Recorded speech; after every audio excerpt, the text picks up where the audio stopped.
Okay, M phase. M phase means होता है mitosis का फेज। तो माइटोसिस शुरू नहीं करके हम एम फेज वर्ड से शुरू करते हैं जी। किताबों में भी एम फेज पहले लिखा जाता है। एम फेज का मतलब हम कह सकते हैं कि इसमें माइटोसिस तो पढ़ते ही हैं, साथ ही प्रिपरेटरी भी तैयारी करते हैं कि माइटोसिस में क्या क्या चीजें हैं जिनका यूज होता है, उनके बारे में भी कुछ जानते हैं। जैसे कि कोहेसिन एंड कंडेंसिन यहां पर हमने आज का टॉपिक लिखा है। कोहेसिन एंड कंडेंसिन, ये दोनों प्रोटीन है। लेकिन इन दोनों प्रोटीन के साथ क्या क्या खास टर्म है? पहला है कोहेसिन, दूसरा है कंडेंसिन। दोनों दो वर्ड से ड्राइव किया गया है, cohesion and condensation.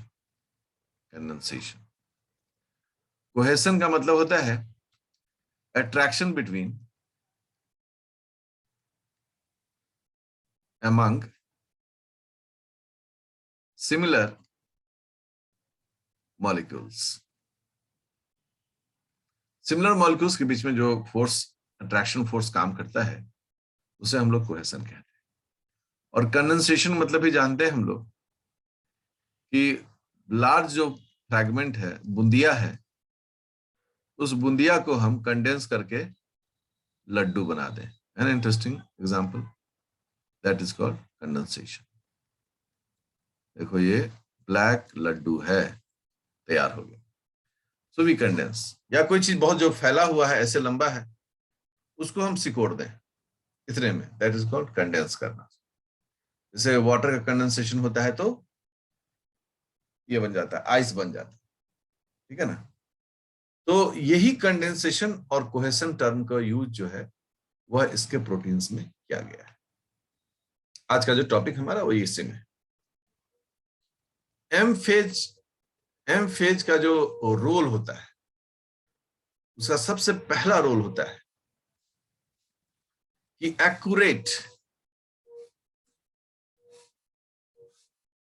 Accurate separation of chromosomes during the anaphase. सबसे पहला काम होता है कि एनाफेज में क्रोमोसोम्स को एक्यूरेटली सेपरेट कर दें। दूसरा काम होता है साइटोकाइनेसिस। साइटोकाइनेसिस, सेल को दो भागों में बांटना। अब ये दो काम अगर एम फेज में हो जाए तो हम टेंशन फ्री हो जाते हैं। और माइटोसिस चूंकि सब लोग पढ़ते हैं शुरू से ही कंटिन्यूअसली, तो हम लोग कहते हैं कि ऐसे है और ऐसे क्रोमोसोम्स इस पर अरेंज हो जाता है। ये क्रोमोसोम्स हैं, ऐसे अरेंज हो गए, और फिर एनाफेज में ये क्रोमोसोम्स जो हैं वो अपोजिट डायरेक्शन में मूव करते हैं, ठीक है ना। और फिर टेलोफेज में दो न्यूक्लियस बन जाता है सर। और फिर साइटोकाइनेसिस में, है ना, सेल मटेरियल्स का बंटवारा होता है। ये वो चीजें जो आप सब लोग जानते हैं, मैं कोई नई बात नहीं बता रहा हूं। और दो सेल बनकर तैयार होते हैं। मिला जुला के एमफेज का यही काम है। लेकिन ये घटना जितनी आसानी से मैंने कह दिया, सचमुच इतनी आसानी से ये घटना होता है या इसमें क्या तैयारियां करनी पड़ती, क्या क्या चाहिए? अगर हम ये समझें कि इस पूरे प्रोसेस के लिए क्या क्या चाहिए, कुछ अगर मेजर इवेंट्स को हम बोलते हैं तो हम बोलते हैं कि हमें स्पिंडल,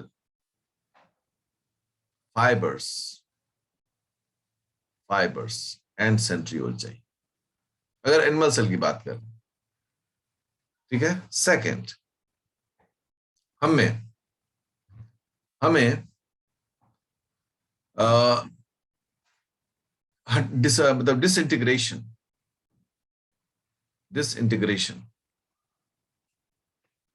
ऑफ न्यूक्लियर इन्वेलप करना है,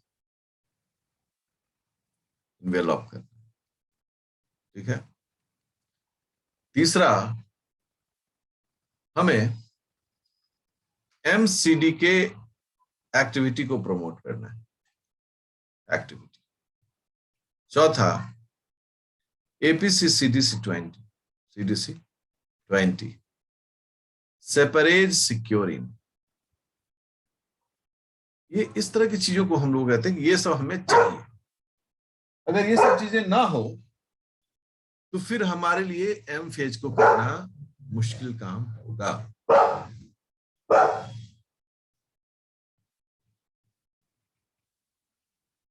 अब यहां पर होता है क्या टर्म, एक सब हम लोग पढ़े होंगे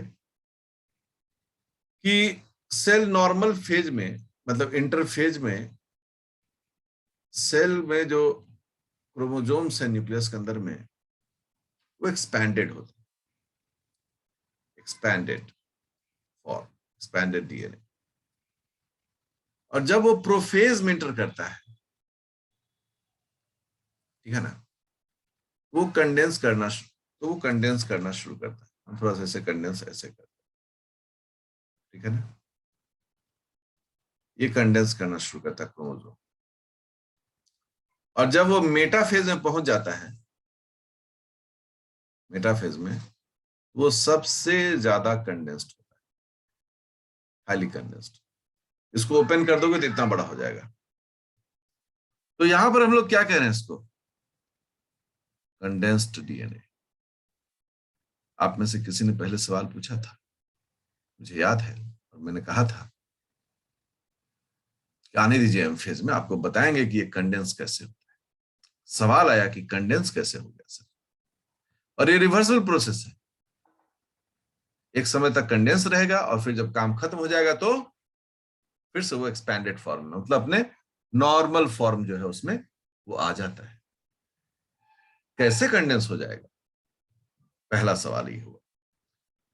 दूसरा हुआ कि जब एक डीएनए से दो डीएनए बनता है, ये घटना कब होता है, एस फेज में।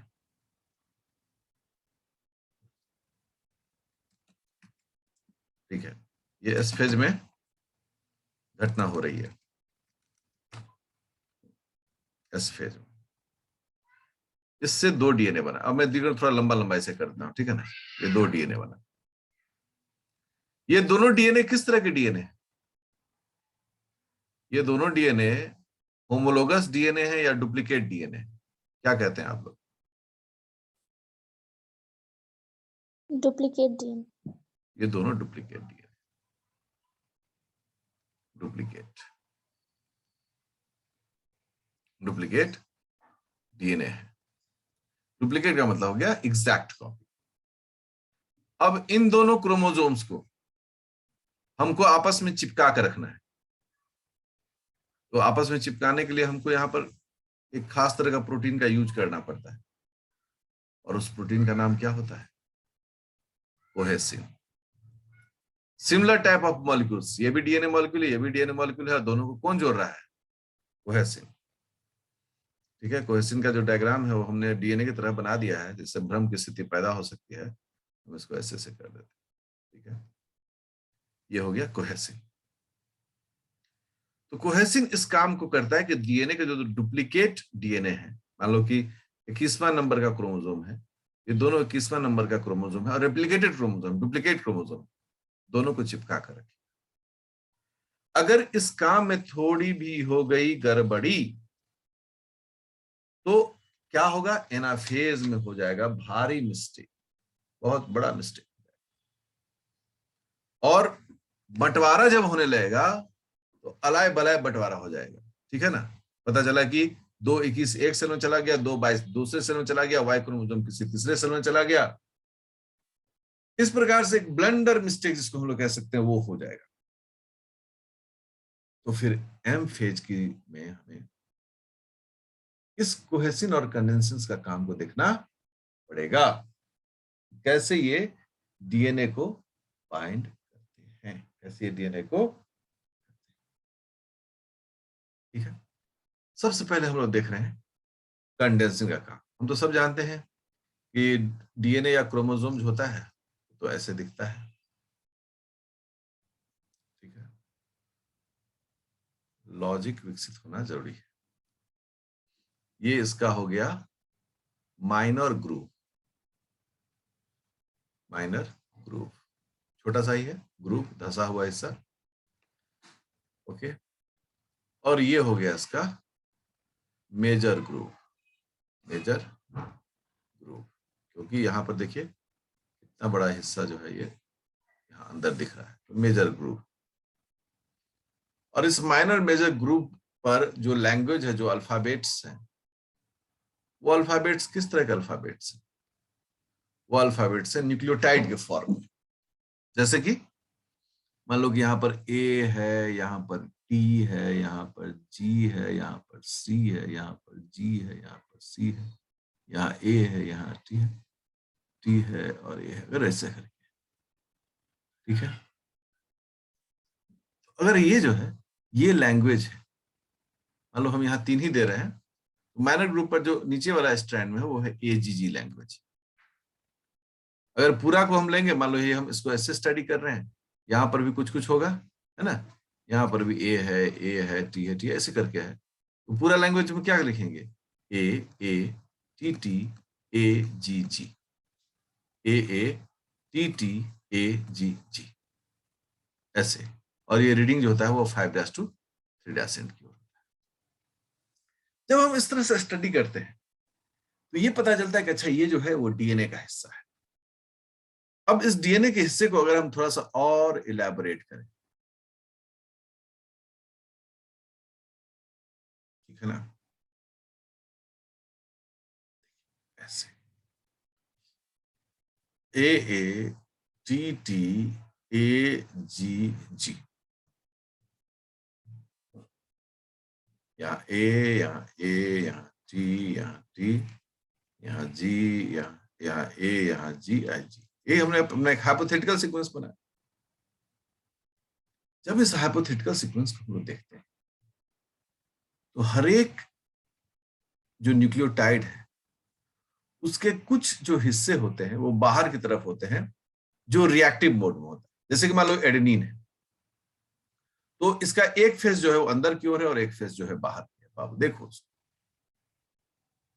ठीक है। ये हो गया हमारा एडेनिन,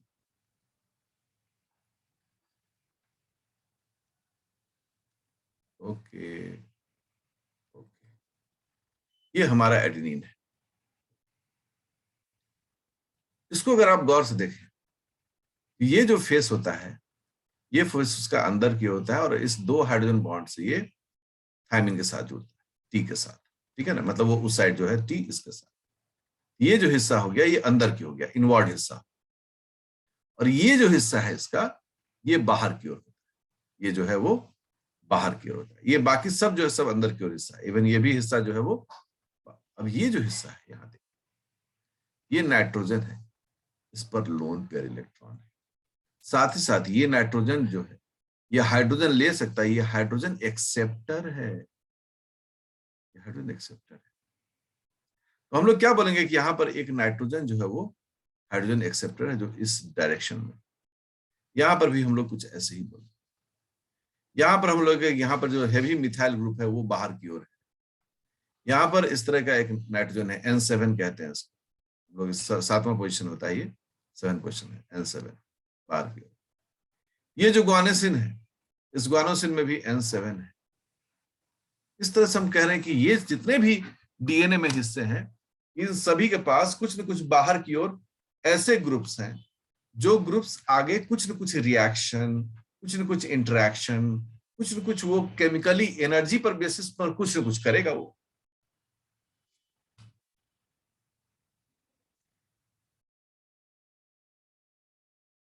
अब ये जो कंडेंसिन प्रोटीन है,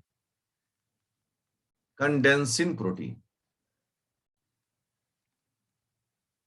इस प्रोटीन के बारे में है कि ये अमाइनो एसिड से बने हुए, मतलब इसमें अमाइनो एसिड रेसिड्यूज है,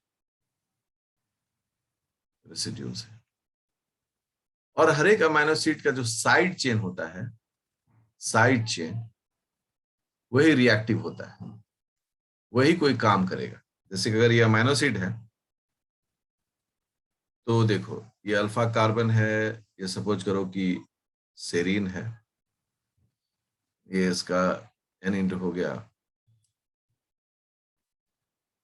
ये इसका सी डबल बॉन्ड ओ इंट हो गया, और इस तरीके से ये जुड़ते चला जाता है दूसरे दूसरे अमाइनो एसिड से। ये क्या अमाइनो एसिड हम लोग साइड चेन से पहचानते हैं कि ये सेरीन है।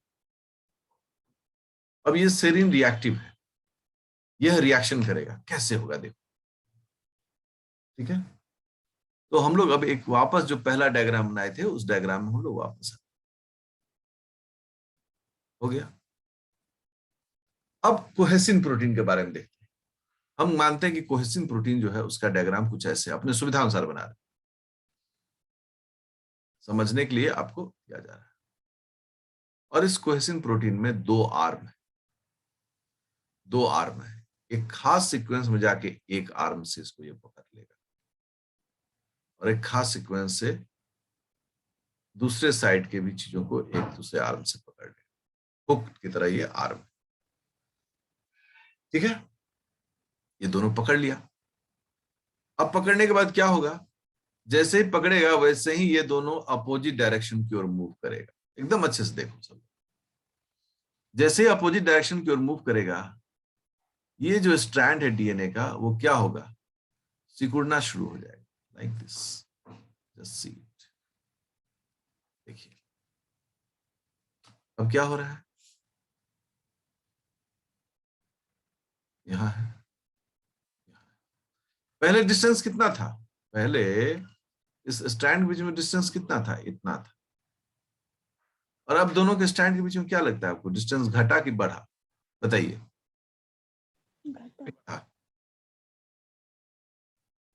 प्लीज प्लीज बताइए आप लोग, कम हुआ या ज्यादा हुआ? घट गया सर। घट गया सर, कम हो गया। बिल्कुल। अब और भी ये कसना शुरू कर रहा है, और भी ये अभी अपोजिट डायरेक्शन की मूव कर रहा है। अब क्या हो जा रहा है, अब ये डीएनए और सिकुड़ गया, है ना, इतना सिकुड़ गया, देखिए ये आर्म और ये आर्म। अब दोनों के बीच में डिफरेंस कितना है, अब तो सर पूछिए ही मत, अब तो एकदम लग रहा है कि एकदम थोड़ा सा डिफरेंस। जो पहले स्ट्रैंड यहां से यहां तक देखिए इतना बड़ा था, इस पॉइंट से पॉइंट, अब वो स्ट्रैंड कितना बड़ा हो गया, छोटा हो गया। अब वो स्ट्रैंड कितना बड़ा हो गया, बहुत छोटा। तो यह बता रहा है कि धीरे धीरे जो डीएनए अर्थात क्रोमोसोम जो है वह कंडेंस हो रहा है, वह दबते जा रहा है। और इस दबने में जो प्रोटीन अहम रोल अदा करता है उस प्रोटीन का नाम है कोहेसिन, उसका नाम है कोहेसिन प्रोटीन। बता दूं, so what is difference between histone and condensin? I corrected it, it is not cohesin, it is condensin. So histone is like this one, okay, like this, okay. That histone is found with the DNA during the entire cell cycle, okay, but condensin is only for M phase. So condensin जो है सिर्फ M phase में रहता है, जबकि histone जो है वह हमेशा इसके साथ, ठीक है। तो हिस्टोन का काम क्या है, हिस्टोन के चारों तरफ डीएनए कॉइल करता है, और यहां पर जो है यहां हिस्टोन है, ठीक है ना। अब चारों तरफ कॉइल कर गया, और इसका काम होता है जीन को सप्रेस करना, जीन रेगुलेशंस में पार्टिसिपेट करता है। बट कंडेंसिन क्या करता है, कंडेंसिन के चारों तरफ डीएनए कॉइल नहीं करता है, कंडेंसिन डीएनए को एक दूसरे के नजदीक लाता है, एक मशीन की तरह काम करता है और खींच के बगल में लाता है। ये खुद इसके चारों तरफ डीएनए कॉइल नहीं। और दूसरा, इसका काम कोई जीन सेपरेशन या जीन रेगुलेशंस नहीं होता है। इसका एकमात्र काम होता है कि डीएनए को कंडेंस कर दें, जिसके कारण हम सेल डिवीजन में चीजों को प्रमोट कर सके, जल्दी जल्दी सब काम को कर सके। तो this is the basic difference between histone and condensation. Although इन लोग में, इन दोनों में अब एक चीज कॉमन है, एंड दैट कॉमन के सिमिलरिटी क्या है, इन दोनों में होता है कि क्रोमोसोम उस जगह पर दबता है, मतलब वो कंडेंस होता है। लेकिन हिस्टोन जो है वो डीएनए के किसी खास हिस्से में काम करता है, कंडेंसेशन पूरा का पूरा डीएनए या पूरे पूरे क्रोमोसोम पर काम करता है। I am sure this is a clear thing. अब हम लोग यस सर। बढ़ते हैं। अब हम लोग बढ़ते हैं। अगर एक कंडेंसिन को हम लोग देखें, अगर एक कंडेंसिन को हम लोग देखते हैं, इस कंडेंसिन में आपने दो चीजों को देखा, एक तो ऐसा सेंट्रल यूनिट, और दूसरा क्या है, दूसरा इसमें वो आर्म है, जो आर्म डीएनए को पकड़ता है। एकदम डायग्रामेटिक ऐसे समझाने के लिए इसको बनाया गया, ऐसे डीएनए को पकड़ता है। ओके, तो this is called DNA binding domain, DNA binding domain. और ये जो है, ये जो आर्म है, ये आर्म एक्चुअली क्वाइल्ड स्ट्रक्चर होता है। अगर मैं थोड़ा इसको और मतलब हम समझाएं, इसको हटाकर आपको और भी समझने के लिए आसानी हो, ये जो होता है प्रोटीन का क्वाइलिंग होता है ऐसे, ठीक है ना। प्रोटीन भी जो क्वाइलिंग करता है अल्फा हेलिकल फॉर्म में, वो ऐसे ही होता है। This is called secondary structure, secondary structure of protein, ठीक है। दोनों में इसी तरीके से चीजें क्वाइल्ड रहती। तो ये डोमेन हो गया। इस डोमेन से क्या करता है, ये डीएनए से बाइंड करता है। और कैसे बाइंड करेगा, तो एक दिमाग में आ गया होगा, एनर्जी के बेसिस पर ये इंटरेक्ट करता है उसके साथ। और दूसरा क्या है, दूसरा है कि ये जो इसका आर्म है, ये तो प्रोटीन का सेकेंडरी स्ट्रक्चर है। अब जब इस हिस्से को थोड़ा हम डायग्राम में बड़ा करके देखिए, अब वो हिस्सा देख रहे हैं जहां डीएनए बाइंड करता है, आर्म जो है। अगर उसको हम देखें तो वो कुछ हमें इस प्रकार का दिखाई देगा। ये सभी समझने के लिए डायग्राम बनाया गया है, ठीक है ना, ताकि आप अच्छे से इन विषयों को समझें।